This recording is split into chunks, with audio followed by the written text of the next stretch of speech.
Welcome to the intersection of technology, cybersecurity, and society. Welcome to ITSP Magazine. You're listening to a new Securing Bridges podcast. You're about to join Alyssa Miller as she sits down with senior and executive security leaders to share stories of success and failure while working across business teams. It's time to build and secure the bridge to the business. Knowledge is power, now more than ever.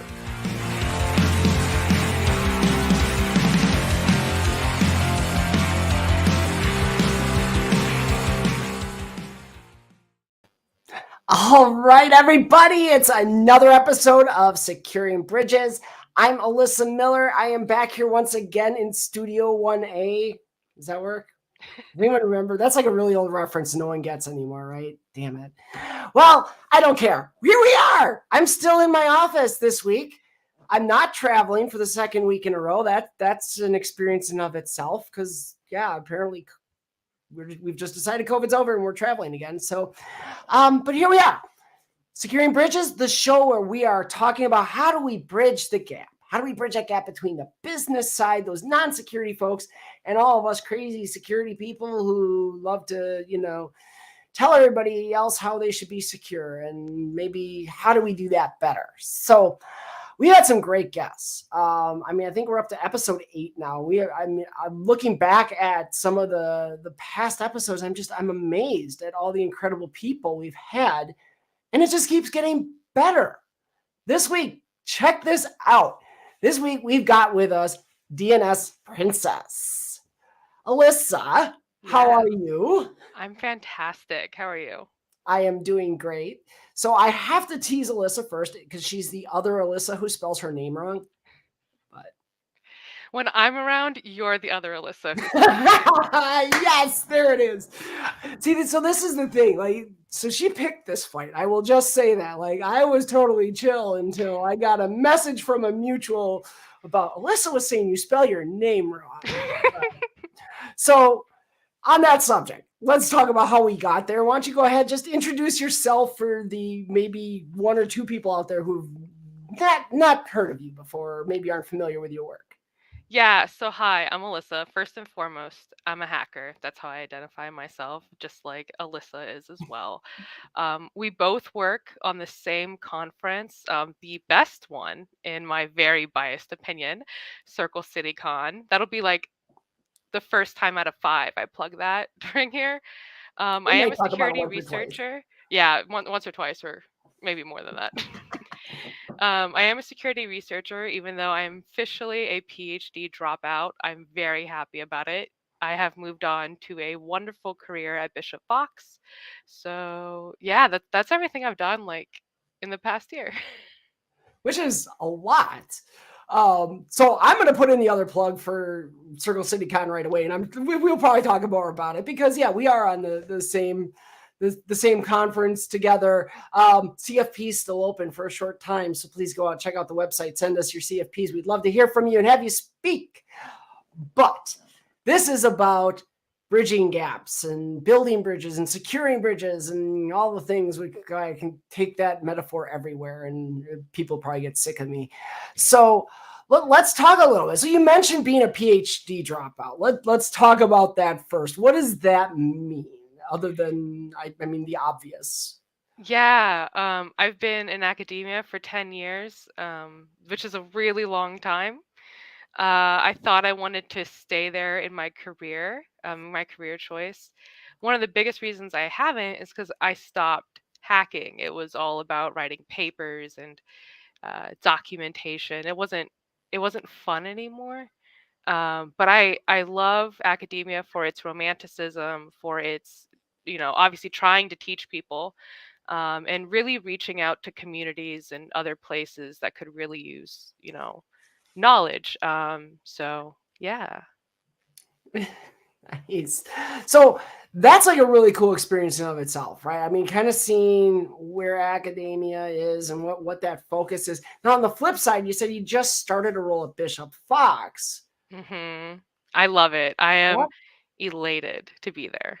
So that's a bit of a shift, though, right? Going from academia where the focus is really community and whatnot. And now you're in a corporate role where, okay, things are, at the end of the day, it all comes down to money, right? I mean, Yeah. one way or another, it's about the money. So just what has that even been like, that transition for you into that space? Well, I can tell you for one thing, academia is also all about the money. Even in a public institution, it's all about cutting budgets and getting the most grant money and everything else. Honestly, the shift in that respect has been pretty easy. The biggest difference is the reward of teaching people and getting to see, um, your action be put into work.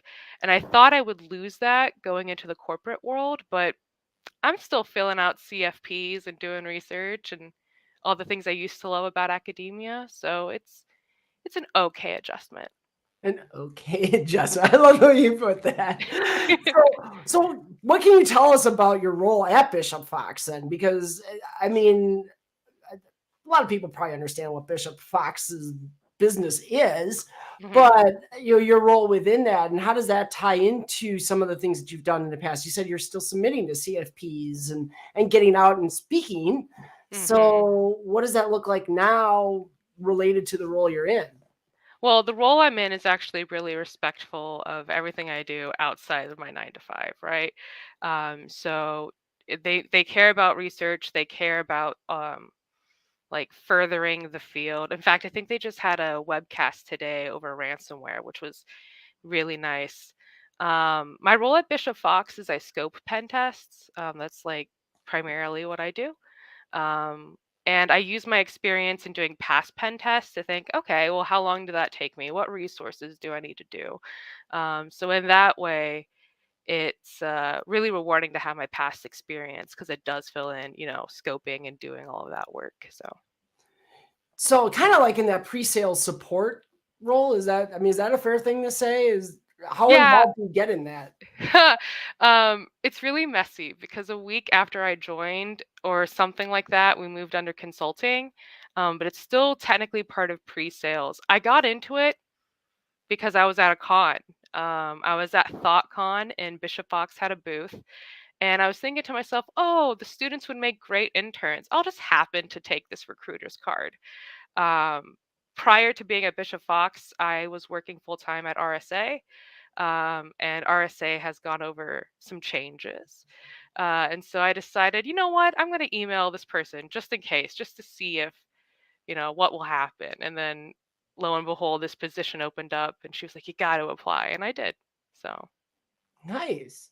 So do you actually, I mean, so I've been, full disclosure, I've been in kind of similar pre-sales roles before, right? Where I was working for an organization. I was actually working for BT when it was like BTINS. Boy, there again, yeah, I'm that old. Okay, come on. Um, but so I know in that role, I had a lot of interaction with customers. Is that part of it? I mean, because you're trying to get out there, you're trying to scope a pen test. I assume you're sitting down and kind of exploring what those pen tests look like. How does that? I mean, what is that experience like for you? I mean, granted, I understand the role's fairly new, so I don't know how deep you've gotten yet, but yeah, so it's kind of messy. I've learned a lot of things along the way. One being how to communicate with customers in general. Um, they don't know what they need. I'll be honest with you. People just come with a pen test and say, I need one for compliance, or, I just want one, and they have no idea what they need. So, kind of pulling that out of them, teasing out what they need is probably the biggest skill I need to still master to do this job.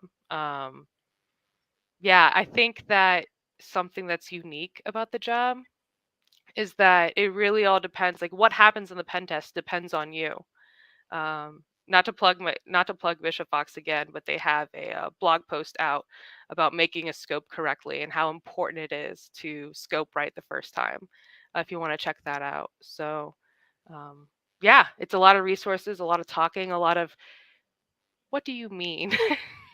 So do you find yourself kind of having to coach them too, like how to actually get something of value from a pen test? Because you mentioned, and of course we know this all. We all know this happens, right? mhm. I need a pen test because my regulator or my audit team or somebody says I need to have a pen test. So keep me compliant, do a pen test, just whatever. Do you end up do you find yourself trying to coach them and say like, hey, if we structure it like this, you'll actually get some more real value from it rather than just checking a box? Or what do those conversations look like?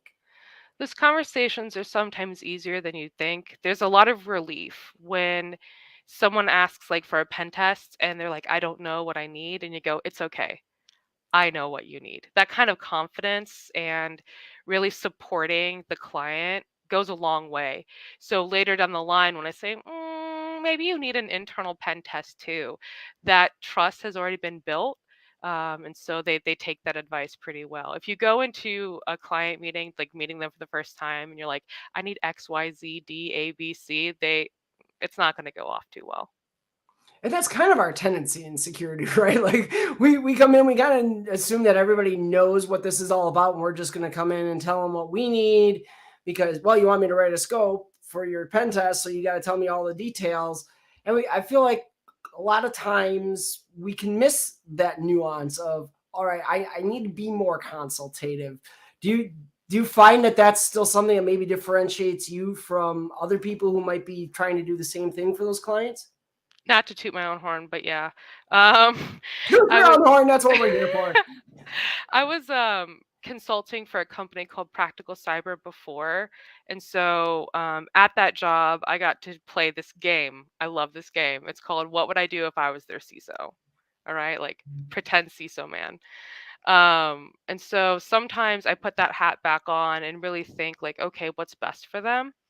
Now, I think the biggest struggle I have in that mindset talking to the customer is obviously budget. Um, I would recommend everyone get the most full, comprehensive pen test for everything that they have, and that's just not going to work. So when I put on my CISO hat and think, they've got like a $40,000, $50,000 budget, what can I realistically do with that? Kind of helps make the scopes easier, more clear. So interesting segue. Uh, um, Mm. you also, as we mentioned, and see, here we go, it gets another plug, but you're the COO for Circle City Con. Absolutely, I am. So what I'm curious about is now you just talked about putting kind of that CISO hat or that executive hat and looking at things. Now, obviously, Circle City Con's probably a little different. You're probably not out there trying to, deploy a SOC and have a whole vulnerability management program or anything else like that. But are there things that you've learned in being the COO of a nonprofit that runs a conference like Circle City Con? What is that? Does that give you things that you've been able to leverage then when you're in those conversations with your customers?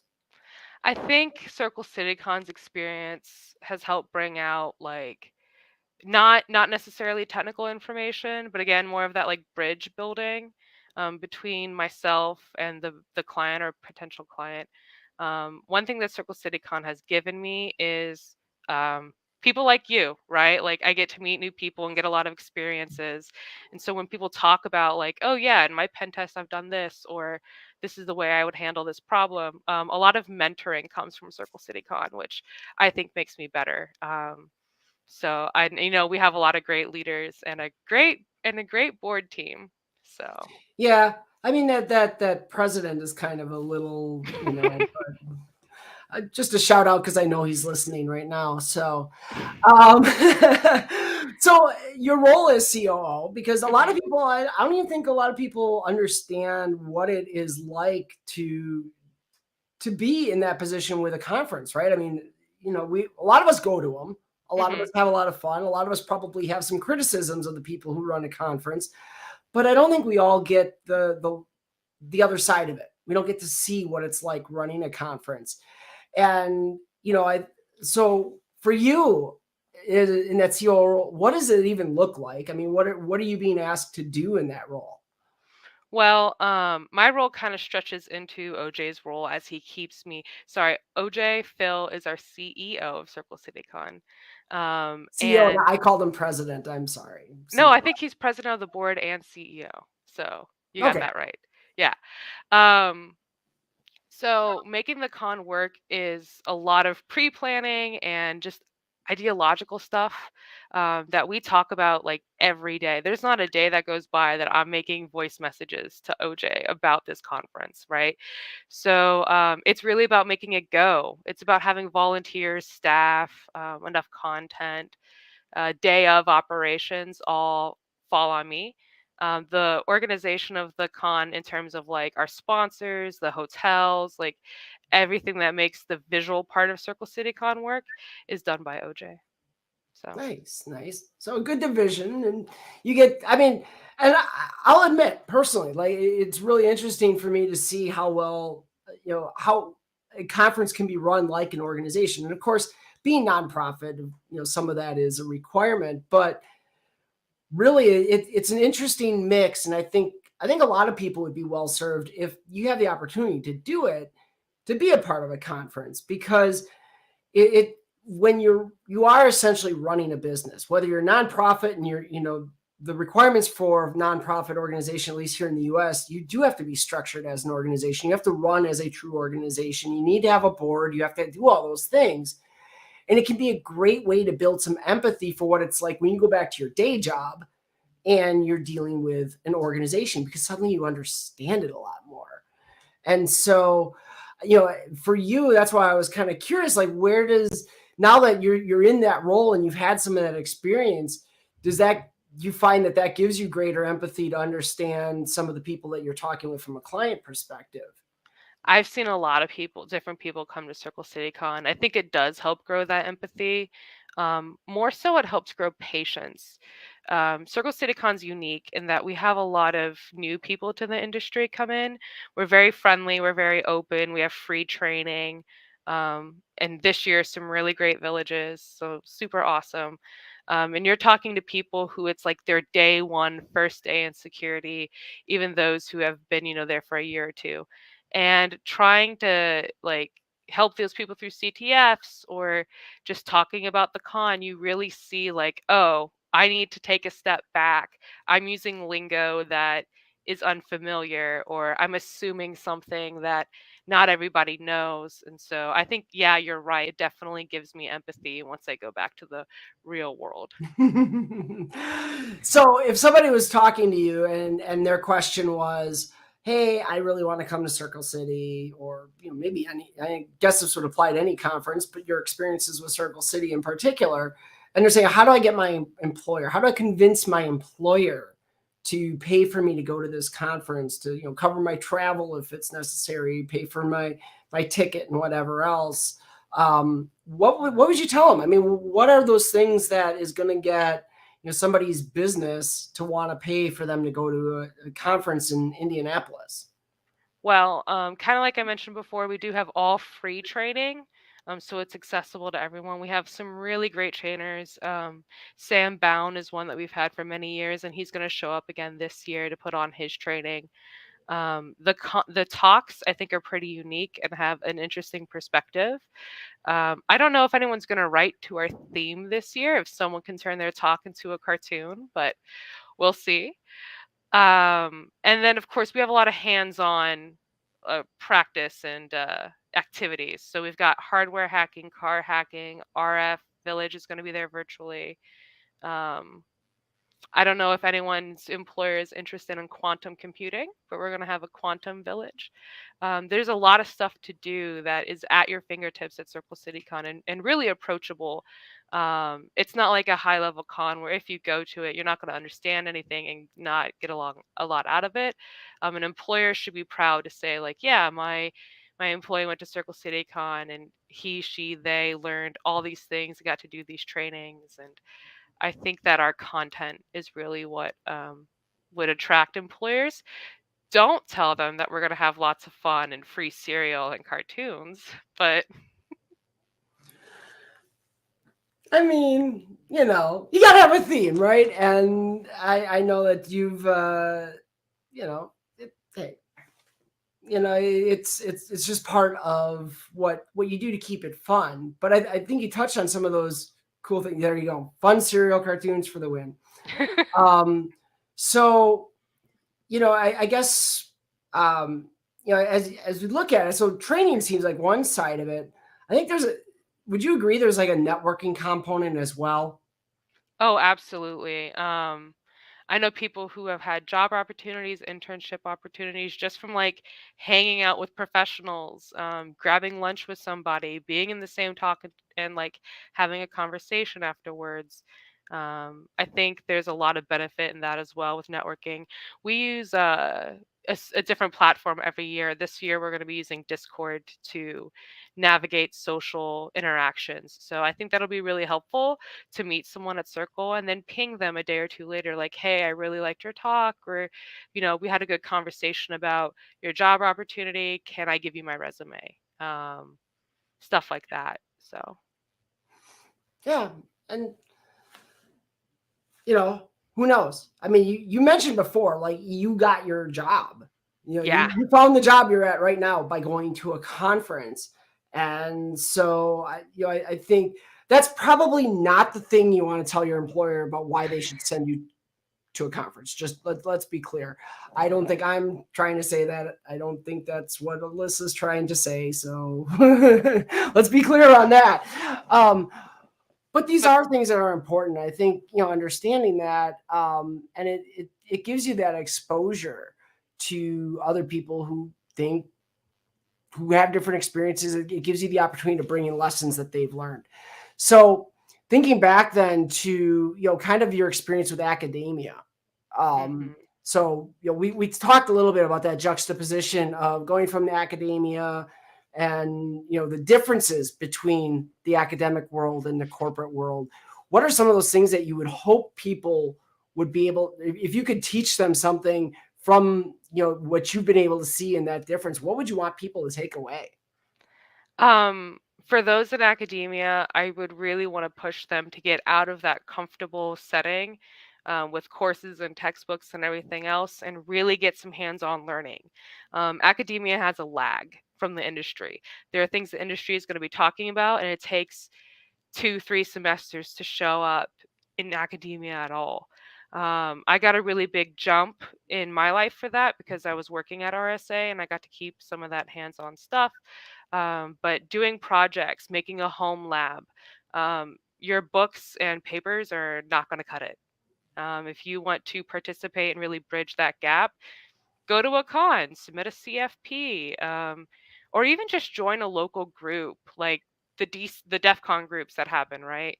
Or maybe there's a local cyber meetup, or check the back of 2600 for a meetup near you. All those things can be super helpful and help close that gap between what's happening in the industry or like what's happening even on Twitter, right? Versus like that gap that you're seeing for it to be published or a paper or anything else.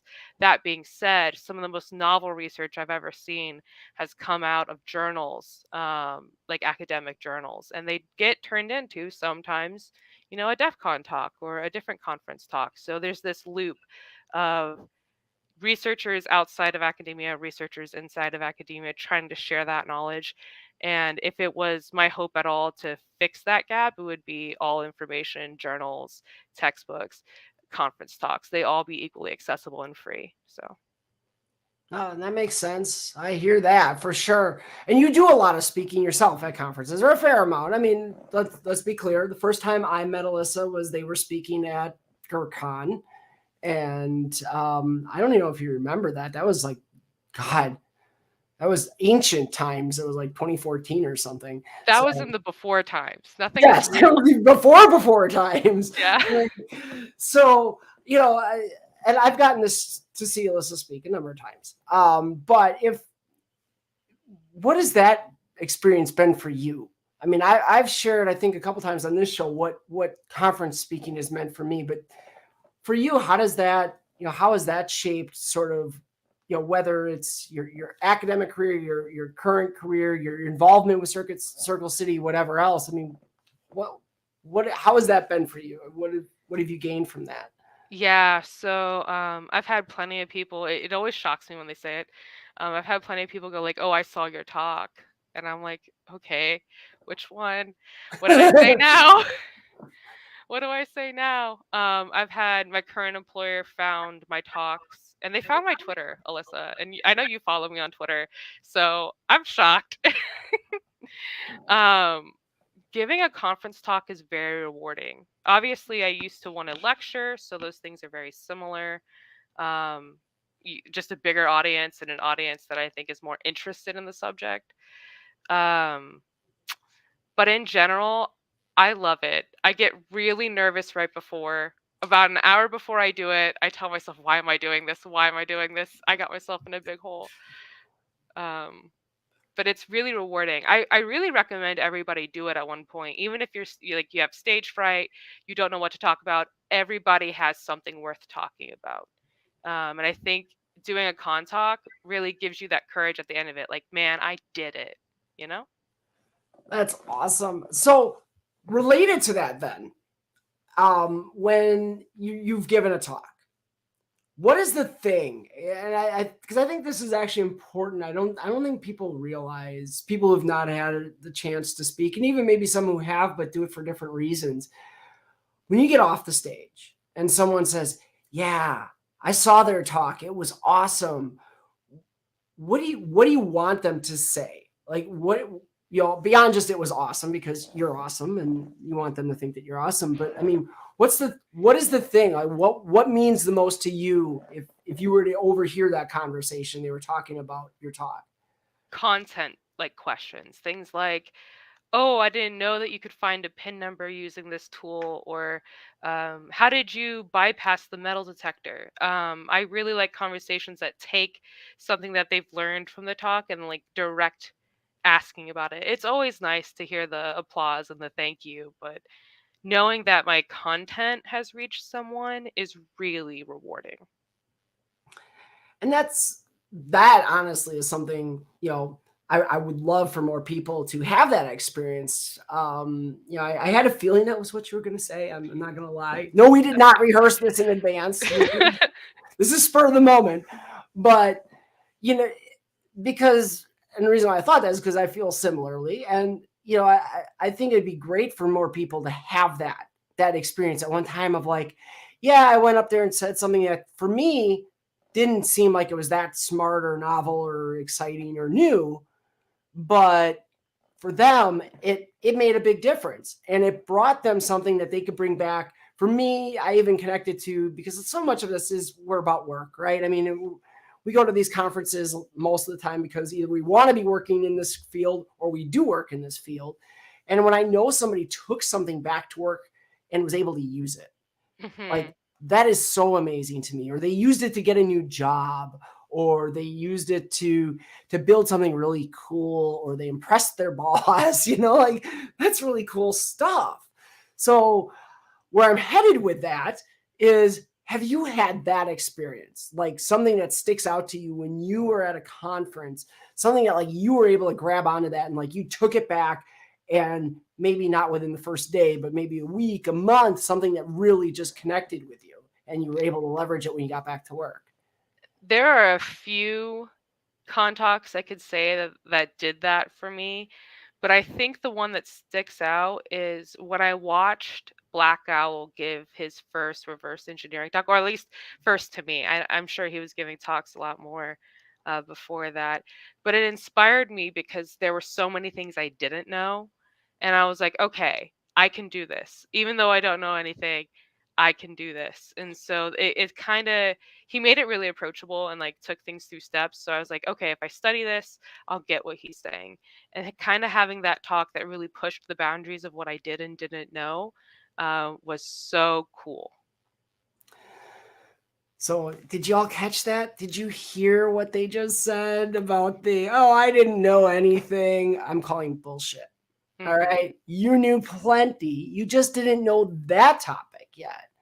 And see, that's an imposter syndrome thing that I want people to get beyond. It's, you feel like you don't know anything, and you see these speakers on stage, and well, wow, look at all the smart things they're saying. Clearly they know everything.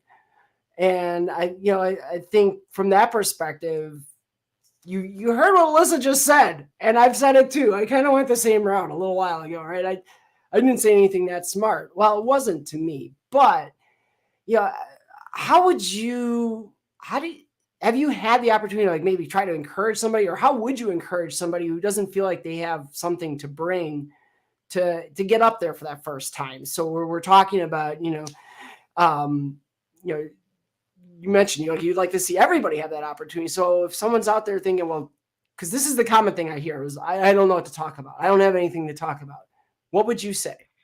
Everybody has something to talk about. I think what gets people stuck is they hear like, oh, that's a topic that's talked about before, or I'm not the most knowledgeable in this, which is untrue. One, when you go to a con, you never know who your audience is, right? So there may be someone just completely geeking out over what you do know. And two, find something you're passionate about. You're very passionate about a lot of things. I can't smoke any meat. I don't know how to do that, right? But like I don't take that upon myself and say like, "Oh, I don't know something just because I have to order Panera." You know? Like um just being self-assured that at least if you are there speaking, there's going to be someone in the audience. You know more about what you're about to say than anybody else, right? It could be a topic that people have talked about thousands of times, but they've never heard you say it. So, I think that speaks to what Phil just said in the comments, and it also speaks to something. You know, if you ever read through the CFP materials for Black Hat, one of the things they really stress is tell us why either your stuff is new and novel, or tell us how you're presenting it that's new and novel. And so when you say, you know, so Phil says, you know, give the talk that only you can give. You just mentioned as well, you know, no one's heard you say it. Well, that speaks to you may say it in a very different way than somebody else did, and how you approach the subject. It might be the thing that bridges that gap and connects something for them that they didn't understand before. Is that consistent with what you're feeling? absolutely. And a little hint to everyone out there who's thinking, I may submit to a CFP. Look up what your con's theme is, if they have one, and write to that theme, and that automatically makes it unique, right? Someone might have given a general talk about your topic, but if you tie it into something else that like no one's done it with, that's new, that's novel. There's a lot to talk about in security. There is. I mean, and that's just it, right? We're not done talking about things at conferences until we're all perfectly secure. And since we know that's not ever going to happen, there will always be things to talk about at conferences. And here's, you know, so my first experience speaking at a conference, I gave a talk on OAuth 2, right? And my talk, literally the whole thing was all of everything that I talked about, common weaknesses. Yeah, they were everything. They were listed in the OAuth 2 threat model that was released as part of the RFC, or in addition to the RFC. But I tied it back to things I had seen in pen tests. And I think that, you know, and then brought it in a very different light, rather than going through, well, here's the OAuth 2 threat model, and here's what they say, these are bad things. It was, no, here's some redacted results from my pen test. So there was nothing new that I presented about OAuth 2. And yet there were people who got a lot out of that because they got to see it in action. They got to understand it. They saw it in a way that brought more context that they could understand. And so I think that that's really important for people to see, is that, look, it doesn't have to be novel or, you know, brand new research. Absolutely. I think if I was to say what makes the perfect talk, or what would do it, it's honestly just presenting yourself. It's like seeing a band live that has no stage presence, right? You don't want that. They can play their music, but they're lame. Just being authentic and who you are on stage, even if that's, you know, a nervous, timid person, put yourself out there. People will be interested. They are there to hear you talk, right? They're not there necessarily to, you know, boo you from the crowd and throw tomatoes. So, And I can't say, unless you make some really awful claims, like there might have been somebody at a Black Hat conference a few years ago that said some things that were pretty awful. And they probably did not get the reaction they wanted. And yeah, I mean, people are not going to attack you.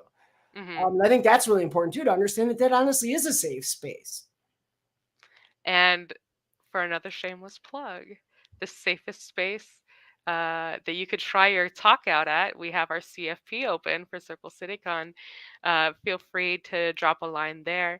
Also, just because it's a really cool con, GERCon has its CFP open. So if you're feeling like you might not be able to go to Indianapolis, but you can swing by Grand Rapids, give them a chance to. I'm sure there's a lot of other CFPs out right now. Those are just the two I know that's not DEF CON. Apply to DEF CON anyway. I would pitch Blue Team Con, but ours closed 2 months ago. So sorry. I can't. Yeah. Next year. Still come to Blue Team Con because it's great. But but yeah, I was thinking too while you were talking, it's, as you look at that speaking experience as well, I think there is that fear. There's that fear of how's it going to go? How am I going to be received? How is this going to, who's going to react? How? And I think, just understanding that, you mentioned before, right? Like the band scenario. The thing I think about, there was talk during COVID and we were all doing these virtual cons. People were speculating, oh, we'll never go back to in-person cons anymore. And yet here we are. We're all doing in-person conferences again. Now, some of us have been able to do things in hybrid where, you can join virtually or in real life. But the fact of the matter is we still all crave to see, right? I mean, that's the point of doing a live stage conference. And so again, when you're presenting something, maybe it is something they've even heard before, but you're not a faceless webinar. You're not a faceless book. You're not, you're there in the room. They're sharing that experience with you. And so just bringing yourself to that, as you said, I think is what really is going to drive that. It's no different than why would you go see, a band when you have their CD? Well, because it's a very different experience when you're there with all the other people and you're doing all the things and you're experiencing it live. I really enjoyed the 2 years we did online. It was fun. But in general, there's nothing like being there. There's just not. I think personally, a lot of hands-on work is fun. It's not even the hands-on villages, the trainings and things like that. It's the people who are like, hey, I like that topic too, or I see you're wearing a looking for job bracelet. Do you want to go to dinner? It's those small social interactions that you miss. It's the being able to harass OJ whenever you want. Well, that's always worthwhile. Yeah. I know. It's so much fun. Meeting people, just really sharing those intimate small moments, I think is what makes an in-person con so special. Yeah. Yeah. Well, and you brought up the hiring thing. So that's another one, by the way. If you're looking for a way to justify going to conferences to your business, because at the end of the day, the business wants to know they're going to get some value out of it. Well, guess what?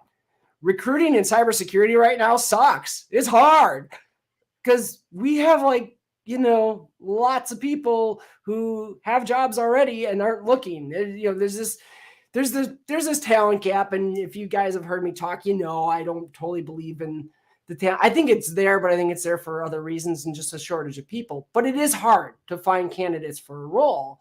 And so, hey, even if you're not the hiring manager, even if you just work for that company, just by your presence being there and interacting with other people, that gets your company's name out there. Maybe you find some people that you network with who might be good fits for some of your roles. Talk to your HR team. They might be interested in getting a few dollars your way because, hey, okay, we don't have a booth there, but we have someone going who could find us some people. Yeah, definitely be prepared to have like a business card or a contact card or even a website to direct people to.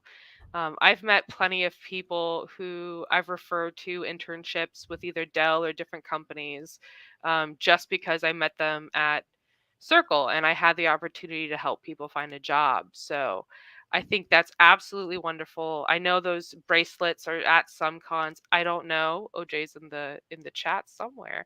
I'm not sure if Circle City Con is going to be doing that this year, but other conferences have them.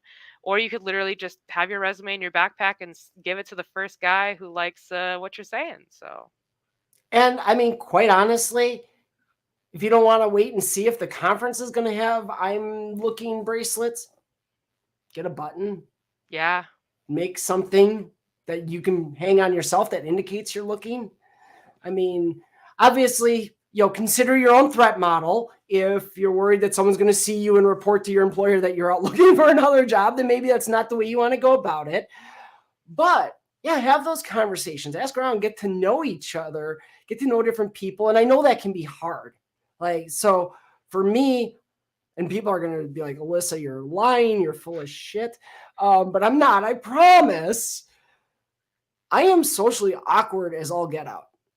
I am the person who will go to a conference and sit there and not talk to anybody because I'm too afraid to approach people. And honestly, Alyssa, this is why I got into public speaking in the first place. Because you know what I figured out? I figured out that if I gave a talk, then people would come talk to me. And I didn't have to introduce myself. They would come talk to me because I gave a talk and they saw it and they wanted to ask questions. And so that is like a really cool, I guess I'm back to plugging why you should speak at a conference, but that really is, yes, that is how, that is how I've solution gotten past it. There are ways, I think in a conference, it's a lot easier to overcome some of that social awkwardness if you are like me, because you have an immediate common ground with everyone there. In some shape or form, you're all about cybersecurity. So, I mean, I don't know where your experience is, but that's kind of what I've found. I definitely agree with what you're saying, but also I've had a lot of support from people who are also other speakers. Like going to a speaker and saying like, "Hey, how did you do that? Like how did you talk in front of a bunch of people?" Or even like, "How do I get over using common phrases too much?" Or just, in general delivering a line or delivering what I'm saying. I've gone to other speakers at conferences and I was like, "Hey, I am nervous so much. I don't know what to do. Will you listen to my talk for me?" Other speakers have been so supportive and really wonderful. I'm sure there's plenty I can think of. I don't want to shout out anyone, forget names, but I think it's so helpful to have that person that's like, I've been in your shoes. Also, I wanted to bring up from what you said, um, kind of that camaraderie feeling that you were talking about. Like people will come up to you and talk to you. Don't be afraid for people coming up to you. You seem to really like it, but other people can get really nervous and be like, "Oh no, now I have to answer a bunch of questions." People are there legitimately just to talk to you.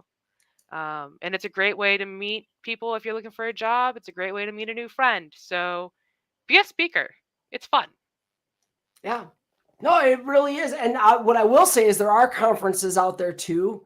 If you look them up, I think maybe Diana Initiative does this, if I remember right. I hope I'm not lying. Besides, Vegas might do it too in their proving ground. I can't remember for sure now, so I don't want to say for sure.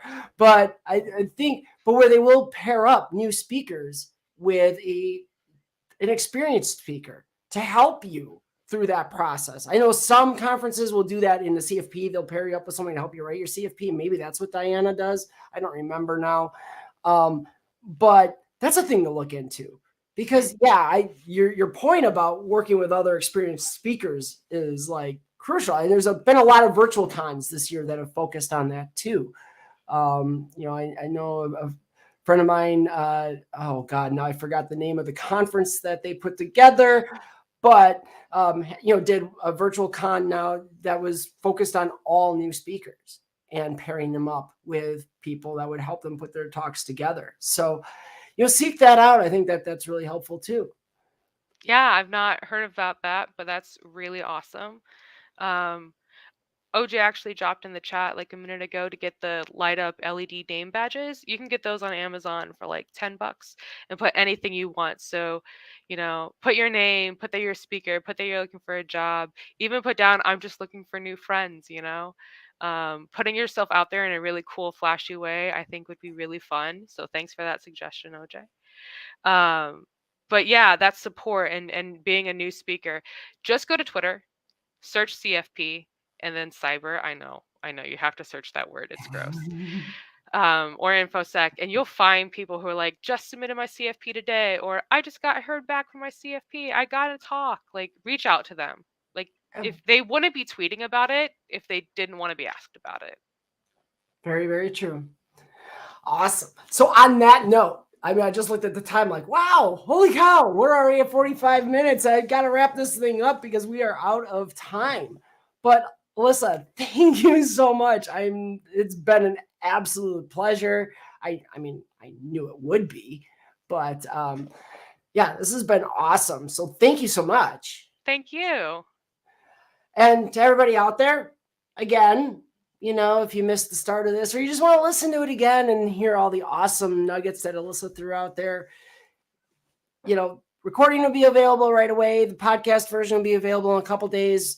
Again, we're available like on all the major podcast platforms at this point.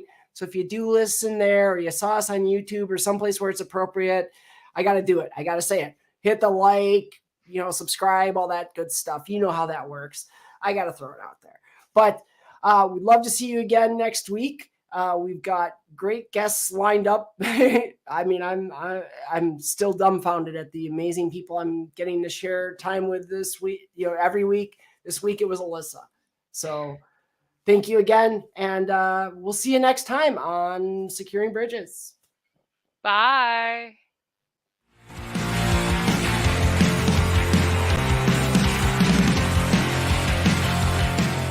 We hope you enjoyed this episode of Securing Bridges podcast with Alyssa Miller. If you learned something new and this podcast made you think, then share itspmagazine.com with your friends, family, and colleagues. If you represent a company and wish to associate your brand with our conversations, sponsor one or more of our podcast channels. We hope you will come back for more stories and follow us on our journey. You can always find us at the intersection of technology, cybersecurity, and society.